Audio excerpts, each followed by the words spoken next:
गाँव वालों, जैसा कि हम लोगों ने प्रीवियस लेक्चर में आप लोगों का ट्रिग्नोमेट्रिक एप्लीकेशन स्टार्ट किया था 6.2 के 2 क्वेश्चन हम लोगों ने कंप्लीट किए थे।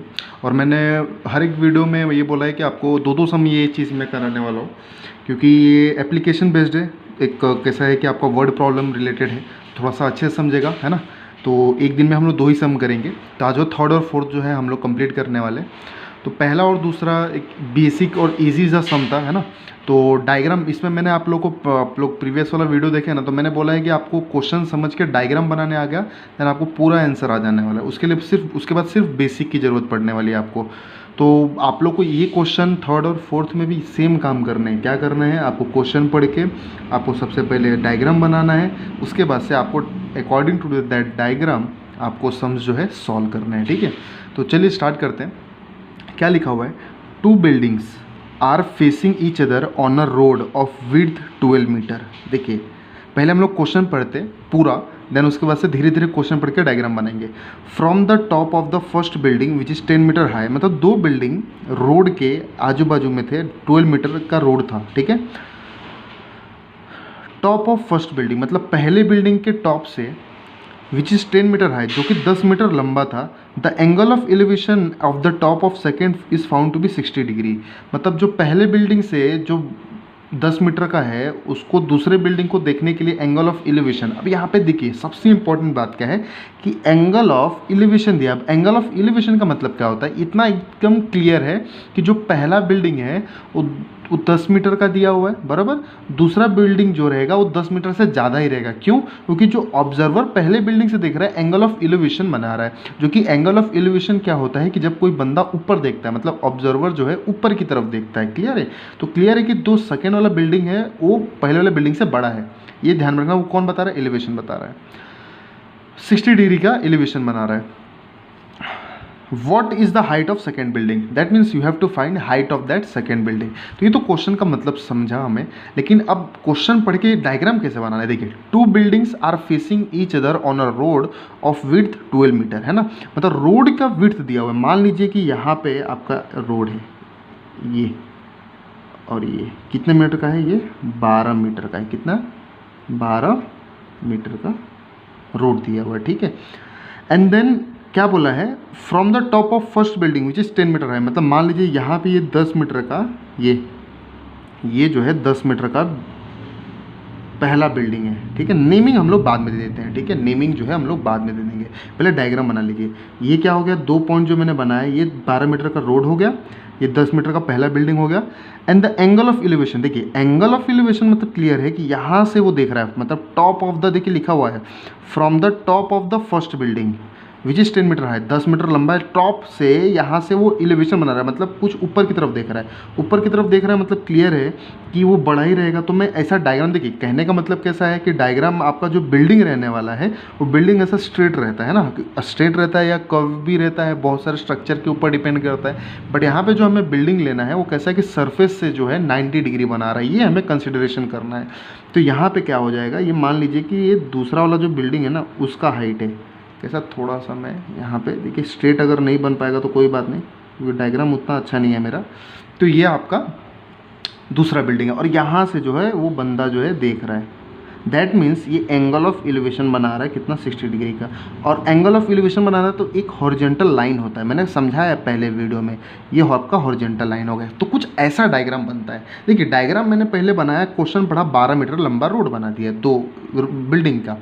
पहले बिल्डिंग का 10 मीटर, यहाँ से कोई बंदा 60 डिग्री पे देख रहा है, ठीक है। तो यहाँ पे पहले मैंने बनाया और अप्रॉक्स 60 डिग्री बना दिया। अब नाम दे दो, ये आपका AB नाम दे देते थे, लिखते भी रहना है सर, कि आप लोग भूलो नहीं। तो यहाँ पे लिख लेना क्या, let AB B distance of road, यही है ना। AB क्या है आपका, डिस्टेंस बिटवीन दैट रोड है ना, ठीक है। यहाँ पे आप AB दे दियो, C दे दो। तो AC आपका क्या है, आपको बताना है। AC क्या है, ACB, यहाँ पे लेट लिखना मत भूलेगा। Let ACB height of first building, height of first building, ठीक है। इस AC हो गया, ठीक है। एंड देन यहाँ पे आप लोग चाहिए रहेगा तो ये इधर D दे दीजिए और इधर E दे दिए। अब यहाँ पे बोलोगे BD is the height of second building, तो यहाँ पे आप लोग गलत कर लोगे। BD आपका हाइट नहीं है सेकेंड बिल्डिंग का, क्योंकि सेकेंड बिल्डिंग पहले वाली बिल्डिंग से लंबा है ना, मतलब B से E, तो वही लेट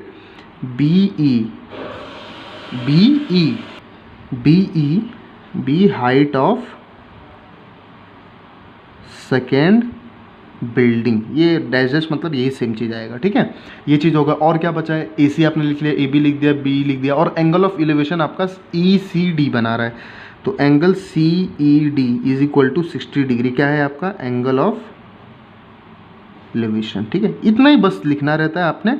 उसके बाद से एक बेसिक सा चीज़ है, मतलब आप लोगों को डायग्राम से पता चल रहा रहेगा, ये ABCD जो है ना, ये कैसा है कि आप लोग का एक रेक्टेंगल बना रहा है। तो यहाँ पे ले लो क्वाड्रिलेटरल ACDB, कोई भी नाम दे सकते हैं, ABDCB ऐसा अपने ऊपर है, इज़ अ रेक्टेंगल, है ना। ये कैसा बना रहा है रेक्टेंगल, रेक्टेंगल क्यों बना रहा है, क्योंकि ये परपेंडिकुलर मैंने बोला था, ठीक है। तो यहाँ पे रेक्टेंगल बनेगा, तो आपको पता है क्या, स्पेलिंग देखिए गलत हो गया, GLE, है ना, रेक्टेंगल। तो आपको पता है अपोजिट साइड क्या होता है उसका, सेम होता है। तो अगर ये AB जो है अगर 12 मीटर है ना, तो therefore AB is equal to क्या होगा, CD होगा, है ना।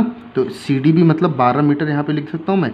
सेम आपका AC इज इक्वल टू क्या होगा, DB, that is equal to 10 metre. ये रेक्टेंगल का प्रॉपर्टी, इसमें आपको ज़्यादा मेंशन नहीं करना है कि opposite side are equal in a rectangle, ऐसा कुछ भी नहीं, इतना अंडरस्टैंडिंग है, ठीक है, क्योंकि अब आगे सम बचा हुआ है ना। भाई साहब हमें निकालना क्या है, आपने पूरा तो रामायण लिख दिया, ये चीज़ पूरा सब चीज़ डायग्राम समझा दिया, गिवन डाटा लिख दिया, निकालना क्या है, what is the height of second building, मतलब हाइट ऑफ सेकेंड बिल्डिंग, ये आपने निकालना है हाइट ऑफ BE, कितना निकालना है BE, ठीक है, B निकालना है, ठीक है। तो आप लोग बोलोगे सर जी एक बात तो क्लियर है कि AC जितना रहेगा उतना BD रहेगा, मतलब ये अगर 10 है तो ये भी 10 हो गया, ठीक है। और बेसिकली BE जो बना हुआ है वो किससे मिलकर बना है, BD से बना है और DE से बना है, तो BD तो 10 मिल गया, मतलब आपने निकालना सिर्फ DE है। क्या निकालना है, DE है, सिर्फ निकालना है। अब निकालेंगे कैसे, देखिए, जैसे कि अभी ये आप लोगों को मैंने पहले बोला था कि जो बिल्डिंग रहता है वो सरफेस से कैसा परपेंडिकुलर रहता है, तो ये अगर परपेंडिकुलर है तो ये भी कैसा परपेंडिकुलर रहेगा, ये 90 डिग्री बना रहा है, ठीक है। मतलब आपने निकालना DE है, अगर ये 12 है तो ये भी कितना होगा, 12 मीटर होगा, एज पर और रेक्टेंगल लॉ, ठीक है, 12 मीटर हो जाएगा। आपको निकालना DE है, तो अब कौन से एंगल में आपको ये एंगल के, मतलब ये एंगल के सामने वाला अपोजिट, देखिए सबसे पहले आप लोग को कौन सा ट्रिग्नोमेट्रिक फंक्शन यूज़ होगा, उससे जानने से पहले आप लोग पता कर लीजिए कि इस ट्रायंगल में कौन हाइपोटेनियस है कौन एडजेसेंट है। देखिए 90 डिग्री के सामने वाला HYP हाइपो, ये अपोजिट, और ये बचा हुआ एडजेसेंट। तो आपको क्या किससे मतलब है, मतलब भाई निकालने वाले से और देने वाले से, मतलब निकालने वाले से और देने वाले से। तो एंगल के सामने वाला अपोजिट है और एडजेसेंट देने वाला, हाइपोटेनस तो ना तो पता है ना तो पूछा है, उसको भाड़ से निकाल देना, मतलब उसको देखना ही नहीं है, उसको भाड़ में गया, वो अपने को मतलब ही नहीं है। तो इसीलिए ऐसा कौन सा ट्रिग्नोमेट्रिक फंक्शन जिसमें अपोजिट और एडजेसेंट आता है, तो भाई साहब एक ही है जो हम लोग अभी तक यूज़ करते आ रहे हैं, tan वाला। तो tan theta is equal to क्या होगा, अपोजिट अपॉन एडजेसेंट। तो अपोजिट क्या है, ED अपॉन एडजेसेंट आपका क्या है, CD है, ठीक है। तो क्लियरली थीटा क्या है आपका 60 डिग्री, ED आपको निकालना है, CD आपको दिया हुआ है 12, तो या therefore ED is equal to क्या हो जाएगा आपका, ED इज इक्वल टू हो जाएगा 12 इंटू tan 60। अब देखिए tan 60 क्या होता है आपका, कैसे पता चलेगा, साइन और कॉस का याद रहना चाहिए। साइन 60 होता है √3/2, कॉस 60 होता है 1/2, 2 कैंसिल हो गया, सिर्फ √3 बचेगा। तो 12√3 कितना आ रहा है, 12√3 मीटर, ठीक है। अब आपको इसको √3 लेकर मल्टीप्लाई नहीं करना। अभी देखिए √3 का वैल्यू लेकर मल्टीप्लाई नहीं करना, इसका 2 रीज़न है। एक, पहले क्यों नहीं करना है, क्योंकि वो मल्टीप्लाई करेगा स्टेप ज़्यादा हो जाएंगे, उसमें कैसा कोई प्रॉब्लम होगा, ठीक है। दूसरी बात इसलिए नहीं करना है क्योंकि आप लोग अभी 10th में हो, ठीक है। तो √3 का वैल्यू आप लोग को मे भी याद नहीं रहता है, तो √3 का वैल्यू जब अगर गिवन डाटा में दिया रहता है ना, तभी उसको यूज़ किया करो आप लोग, तभी उसको आप लोग यूज़ किया करो, ठीक है। अगर यूज़ करना है तो बिना दिए भी आप लोग को वैल्यू याद है तो कर सकता है, कोई प्रॉब्लम नहीं, ठीक है। तो ED मिल गया, but we want height of second building, is that clear. Then height of second building क्या है, BE। तो BE किससे मिलकर बना है, BD से प्लस DE से। तो आपका BD कितना दिया हुआ है 10, प्लस D कितना निकाला आप लोगों ने, ED और DE बातें की है 12√3, 13। अब मेरे को बताइए, यही आपका फाइनल आंसर है। क्यों? क्योंकि ये दोनों चीज़ ऐड नहीं हो सकता। √3 है और ये विदाउट रूट है, ऐड हो ही नहीं सकता। ये अलग गांव का है, ये अलग गांव का है, ठीक है, तो इसलिए ऐड नहीं हो सकता। अगर √3 से आप 12 को मल्टीप्लाई करते हो, 1.73 वैल्यू होता है, मल्टीप्लाई कर दो, देन 10 से प्लस होकर पॉइंट में आंसर आ सकता है। तो आप लोगों को करना रहेगा तो कर सकता है। मैंने रीज़न बताया, देखिए क्या कि एक तो √3 से करोगे तो थोड़ा सा स्टेप लेंदी होगा, रॉन्ग होने का चांसेस ज़्यादा है। इसमें बोला भी नहीं है आप लोग को। अगर ये रीज़न हो गया नहीं करने का। दूसरा रीज़न क्या है, √3 का वैल्यू आपको दिया नहीं है। That is the best reason कि √3 का वैल्यू दिया रहता तब हम करते थे, ठीक है। चलिए, यहाँ पे हाइट ऑफ सेकेंड बिल्डिंग निकल चुका है, पहला सम हो चुका है। चलिए फोर्थ सम में जाते हैं। फोर्थ सम भी सेम बोल सकते हैं, दिया हुआ है। 2 पोल्स है, 2 poles of a height 18 metre and 7 metre are erected on a ground. मतलब यहाँ पे भी क्लियर है कि एक पोल बड़ा है, एक पोल छोटा है। तो मैं यहाँ पे एक पोल जो है छोटा बना देता हूँ, ये वाला है ना, और एक पोल ऐसा बड़ा बना देता हूँ, ठीक है, चलेगा ना, ये ऐसा। क्लियर है? 2 पोल का हाइट दिया हुआ, पहले पोल 7 मीटर। कैसे पता चला मुझे? भाई छोटा जो है 7 रहेगा, बड़ा वाला 18 मीटर रहेगा। नेमिंग अपन बाद में देते हैं, ठीक है। ये हो गया। The length of the wire fastened at their tops in 22 metre. मतलब लेंथ ऑफ द वायर, मतलब जो वायर जो है इस पोल से इस पोल में बांधा गया है वो कितने मीटर का है? 22 मीटर का है। कितने? 22 मीटर का, यहाँ से यहाँ तक बांधा हुआ है, ठीक है। तो यहाँ पे सबसे पहले एक चीज़ क्लियर है कि हमें एंगल निकालना है। Find the angle made by the wire with the horizontal. मतलब यहाँ से जो एंगल मेड हुआ है ना, इस हॉरिजॉन्टल लाइन से, तो वो हमें निकालना है। क्लियर है? तो यहाँ पे क्या होगा, हमें ये वाला एंगल निकालना है, दैट मीन्स थीटा निकालना है ना। और ये दो जो पोल रहते हैं, आपने जो है अपने घर के आजू बाजू में पोल देखा रहेगा तो स्ट्रेट ही है। बेसिकली जो होता है स्ट्रेट होता है, स्ट्रेट दैट मीन्स परपेंडिकुलर होता है ग्राउंड से। तो ये आपका समझ लीजिए, आपका ये ग्राउंड है, यहाँ से कैसा रहेगा, वो परपेंडिकुलर रहेगा। कैसा रहेगा? परपेंडिकुलर। तो ये भी कैसा रहेगा आपका? परपेंडिकुलर रहने वाला, ठीक है। तो अब ये चीज़ आपका हो गया है क्लियर, ठीक है। अब यहाँ पे जो है, यहाँ से आप लोग का डायग्राम जो है क्लियर हो चुका है। अब आप लोग को नेमिंग देना है, ठीक है। आप लोग को निकालना ये एंगल है, ठीक है। हर एक में आप लोग को साइड किसी का निकालना रहता है, बट एंगल निकालना है। अब बोलोगे सर प्रोसीजर अलग हो जाएगा, बिल्कुल अलग नहीं होगा भाई, गारंटी देता हूँ मैं। आप लोग को सेम एज इट इज़ करना है। देख सकते हैं आप लोग यहाँ पे नेमिंग दे सकते हैं आप लोग, A B, ये C D E, same naming दे दो, ठीक है। अब क्या क्या जो चीज़ चाहिए वो लिख दो। लेट AD बी स्मॉल पोल लिख दो, है ना। लेट BE बी बिगर पोल लिख दो, ठीक है, क्योंकि क्वेश्चन में तो नहीं दिया हुआ है ऐसा, ठीक है। और क्या है आपका, ये आपका CD तो हॉरिजॉन्टल लाइन हो गया, ठीक है। एंगल जो है आपका ये भी लिख सकता है क्या कि EDC, एंगल ऑफ एलिवेशन ही दिख रहा है ना, एंगल EDC क्या है? थीटा जो निकालना है, एंगल ऑफ इलेवेशन, ठीक है, एंगल ऑफ इलेवेशन। पता कैसे चला कि भाई ऊपर की तरफ है ना, यहाँ से हॉरिजॉन्टल ऊपर की तरफ से देख रहा है, तो इसको, और ऊपर की तरफ से यहाँ पे कोई देख नहीं रहा है। यहाँ पे सीधा सीधा बोला कि फास्ट एंड मतलब एक टाइप का हार्ड वायर होता है जो हम लोग, आप लोगों ने पोल्स वगैरह में देखा रहेगा जो यूज़ होता है, वो चीज़ यहाँ पे बांधा हुआ है, ठीक है। तो यहाँ पे सबसे पहले एक चीज़ तो क्लियर है कि हमें जो भी चीज़ AD का जो दिया हुआ है 7 मीटर दिया हुआ है, और BE जो दिया हुआ है 18 मीटर दिया हुआ है, ठीक है। तो यहाँ पे भी सेम ADC आपका जो है ABCD जो है क्वाड्रिलेटरल ABCD क्या है, इज़ अ रेक्टेंगल इसी को जैसे है वो, क्योंकि आपका कैसा है कि सबसे क्या बना रहा है वो 90 डिग्री बना रहा है। मतलब अगर AD 7 है तो BC भी 7 होगा। तो AD इज इक्वल टू क्या लिख सकते हो आप लोग, BC is equal to 7 metre, ठीक है। और आपका BE देखिए, BE कितना दिया हुआ है, BE अगर देखिए यहाँ पे क्लियर है। चलिए मैं एक पेन का एग्जांपल देता हूँ। मान लीजिए यहाँ से यहाँ तक ये 18 है, कितना है 18 है, ये पूरा 18 है। अगर मैंने ये बोल दिया कि ये 7 क्या है, कितना है 7 का है, बराबर। तो आप लोग का बचा हुआ कितने का रहेगा, सोचने वाली बात है। चलिए 18 7 छोड़ दीजिए, मान लीजिए ये 20 है ना, और ये 2 है, तो ये कितने का होगा, 18 का होगा। कैसे पता चला, आपने 20 में से ये 2 जो है सब्ट्रैक्ट कर दिया। क्लियर है? तो सिंपलर सी बात है। यहाँ पे भी वही चीज़ है कि BE आपका कितना दिया हुआ है, 18 दिया हुआ है, ठीक है। तो आपको BE कितना दिया हुआ है, 18 मीटर। तो देयरफॉर आपको क्या चाहिए, देखिए आपको चाहिए EC का वैल्यू। अब क्यों चाहिए, रीज़न क्या है, वो चीज़ पहले हम लोग देख लेते हैं। रीज़न सबसे पहले समझना है EC क्यों चाहिए मुझे, ठीक है। क्योंकि देखिए AD है जितना, ये भी 7 हो चुका है, लेकिन मुझे EC क्यों चाहिए, क्योंकि देखिए मुझे एंगल निकालना है, बराबर। और एंगल निकालना है तो मेरे पास ये वाला तो लेंथ है नहीं ना, ये वाला क्यों नहीं है, क्योंकि यहाँ का मुझे ये जो दो पोल है ना, पोल के बीच का दूरी नहीं पता है अपने को। अगर ये पता रहता तो ये वाला इजली बाय रेक्टेंगल लॉ से हो जाता अपोजिट साइड वाले से, लेकिन ये नहीं पता है। तो मैं अभी कौन सा एंगल ढूंढूंगा, कौन सा ट्रिग्नोमेट्रिक फंक्शन जिसमें जो दिया है, दिया क्या है आपका देखो 90 के सामने हाइपोटेनियस, मतलब हाइपोटेनियस दिया हुआ है, ये वाला मैं निकाल सकता हूँ, ये वाला नहीं निकाल सकता मैं। तो अपोजिट, ऐसा कौन सा ट्रिग्नोमेट्रिक फंक्शन है जिसमें अपोजिट और हाइपोटेनियस आते हैं। देखिए यहाँ पे यही समझना है, कैसे पता चला मुझे कि साइन थीटा ही ले रहा हूँ मैं, क्योंकि जो दिया है, जो पूछा है, समझ में आ रहा है। देखिए एंगल पूछा है, दिया आपको देखिए ये अपोजिट है और हाइपोटेनियस है, एडजेसेंट दिया ही नहीं है ना। एडजेसेंट नहीं देने का रीज़न क्या, क्योंकि उनके बीच का, ये दो पोल के बीच का दूरी नहीं पता, समझ में आया। इसलिए मेरे को साइन थीटा यूज़ करना पड़ेगा, और साइन थीटा के लिए मुझे ईसी चाहिए। तो ईसी क्या होने वाला है, ये पूरा बड़ा वाला 18 - 7, जैसा मैंने अभी बताया था 20 - 2 आप लोगों ने किया था, तो 18 - 7 करोगे तो कितना हो जाएगा, 11 मीटर का हो जाएगा। अब ये 11 हो गया, अब 22 हो गया, आप लोग साइन थीटा निकाल सकते हैं इजीली।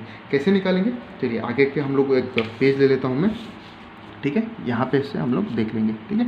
तो यहाँ पे साइन थीटा क्या होने वाला देख सकते हैं आप लोग, therefore sine theta is what, opposite upon hypotenuse. Opposite क्या है, ईसी, हाइपोटेनियस क्या है, ईडी, क्लियर है। तो देयरफॉर आपने क्या निकालना है, आपने निकालना है एंगल। तो साइन थीटा क्या होने वाला है, ईसी का वैल्यू कितना है 11 देख सकता है, और ईडी जो दिया हुआ है, ईडी कितना दिया हुआ है, फास्ट एंड का हाइट 22। देखिए यहाँ पे एक और चीज़ है, यहाँ पे मैंने एक चीज़ नहीं लिखा है, ये ईडी का क्या है, ईडी आपका क्या है, लेंथ ऑफ दैट वायर है। यहाँ पे लिख लीजिएगा जरा सा आप लोग, यहाँ पे चलिए यहाँ पे लिख दूँ कि आप लोग लिख लेगा, ठीक है, आप लोग लिख लीजिएगा, मैं बता दे रहा हूँ। लेना क्या, let ED is the length of the wire, है ना, बस ये इतना लिख देना, इज इक्वल टू 22 मीटर, ठीक है। तो ये चीज़ हो जाएगा आपका 22, ठीक है। तो 11 1 जा 11, 11 2 जा 22। तो साइन थीटा कितना आ रहा है 1/2, बट हमें तो एंगल निकालना है ना। तो एंगल बेसिकली कैसे होगा, ये साइन उधर जाके साइन इनवर्स होता है। देखिए कोई भी फंक्शन जो है ऐसे ही होता है, जैसे मान लीजिए अगर tan theta is equal to 1 है, तो theta is equal to tan inverse हो जाएगा। क्या हो जाएगा, इनवर्स होता है वो। अब क्यों होता है, क्योंकि वो अपॉन में जाता है। कैसे होता है, अगर मैं इसका एक्सप्लेनेशन दूँ आप लोगों को, तो ये tan theta is equal to क्या है 1, तो थीटा इज इक्वल टू क्या होगा 1/tan थीटा। तो ये सॉरी 1 सिर्फ tan होगा, तो थीटा इज इक्वल टू क्या हो जाएगा, tan ऊपर जाएगा तो इन्वर्स होता है ना बाय इंडाइसिस लॉ, कोई भी चीज़ें नीचे रहता है तो ऊपर जाके उसका साइन चेंज होता है। तो यहाँ पे प्लस है तो ऊपर माइनस होता है, आप लोग ये समझ के रखिए।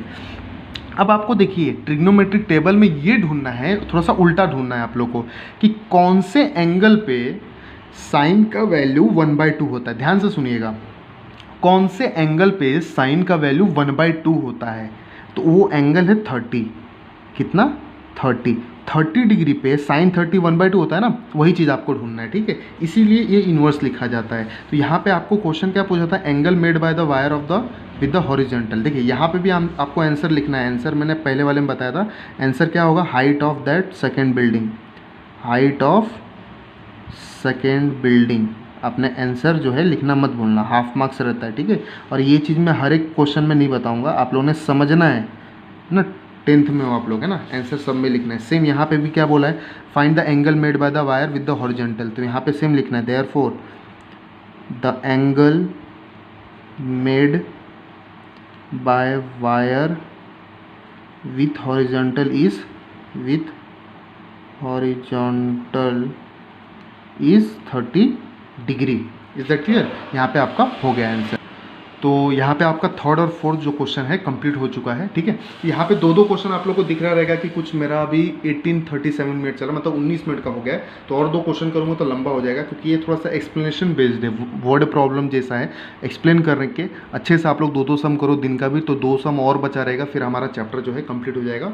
फिर उसके बाद हम लोग डिसाइड करेंगे कौन सा चैप्टर स्टार्ट करना है, ठीक है। तो आज के लिए बस इतना ही, आप अपना ख्याल रखिए, थैंक यू।